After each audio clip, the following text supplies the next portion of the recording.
O'z kasbiy burchimni halol va vijdonan bajarishga, inson huquqlari va erkinliklarini hamisha himoya qilishga, advokatlik sirini saqlashga, O'zbekiston Respublikasining Konstitutsiyasi va qonunlariga qat'iy rioya etishga tantanali qasamyod qilaman. Ushbu so'zlar advokatning tegishli malaka komissiya oldida qiladigan qasamyodidir. Shunday ekan, har bir advokat o'z qasamyodida qat'iy turib, qonunan faoliyat olib borishi shart. Ammo sholi kurmaksiz bo'lmaganidek, ular orasida advokatlik sha'niga dog' tushirayotganlari ham yo'q emas.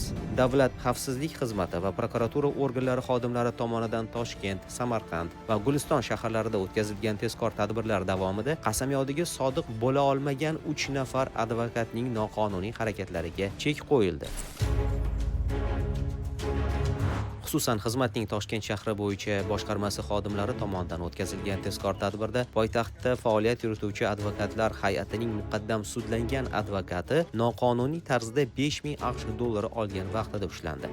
Hozir xavfsizlik xizmati xodimlari tomonidan tezkor tadbir o'tkazilayotgan fuqaro arizasi bo'yicha fuqarodan pul oldim. 5000 AQSh dollari shuni ijobiy hal qilish uchun o'tkazilish. 5000 dollar oldingiz. Ko'ryapsizlar, och yashil tusdagi kukunizlari. Ko'rishlaring mumkin. Belgidagi shimda ko'rinib turibdi. Mana bu oyoq osti qismlarda bir dona mobil telefoni va pora so'zlari yozilgan pul. Aniqlanishicha, u Mirobod tuman ichki ishlar organlari faoliyatini muvofiqlashtirish boshqarmasi tergov bo'limi yurituvida bo'lgan Jinoyat kodeksining 131 va 135 moddalari bilan qo'zg'atilgan jinoyat ishi ayblanuvchisidan sud tizimidagi tanishlari orqali 135 moddani olib tashlab, unga nisbatan ozodlikdan mahrum qilish bilan bog'liq bo'lmagan jazo tayinlanishida yordam berish evaziga 10,000 AQSh dollari talab qilgan.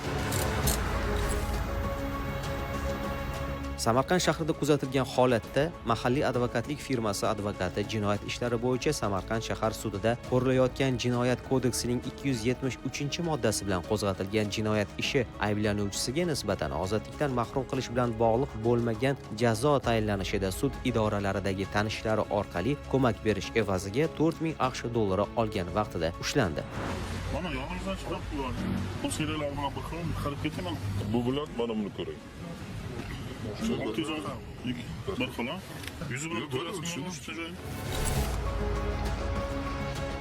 Bu kabi qonun buzilishi Sirdaryo viloyatida ham qayd etilib, Guliston shahrida faoliyat yurituvchi Advokatlik byurosi advokati Oqoltin tumanidagi mas'uliyati cheklangan jamiyat rahbaridan 450 million so'mlik dori vositalarini olib, pulini bermay yurgan shaxslarga nisbatan huquqni muhofaza qiluvchi idoralardagi tanishlari orqali jinoyat ishi qo'zg'attirib berish evaziga 1500 AQSh dollari olgan vaqtida ushlandi.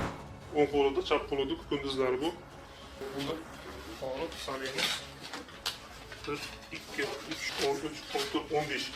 15 dollar pulimiz. Hozirda uchala advokatga nisbatan ham Jinoyat kodeksining 168-moddasi 3-qismi V bandi va 28 orqali 211-moddasi 1-qismi bilan jinoyat ishlari qo'zg'atilib, tergov harakatlari olib borilmoqda. Inson qadri ulug'lanayotgan mamlakatimizda uning haq-huquqlarini himoya qilish eng ustuvor vazifa hisoblanadi. Odamlarning ishonchini suiiste'mol qilib, ularning hisobidan boylik orttirmoqchi bo'lgan qo'shtirnoq ichidagi uddaburonlar qonun oldida javob berishlari shubhasiz.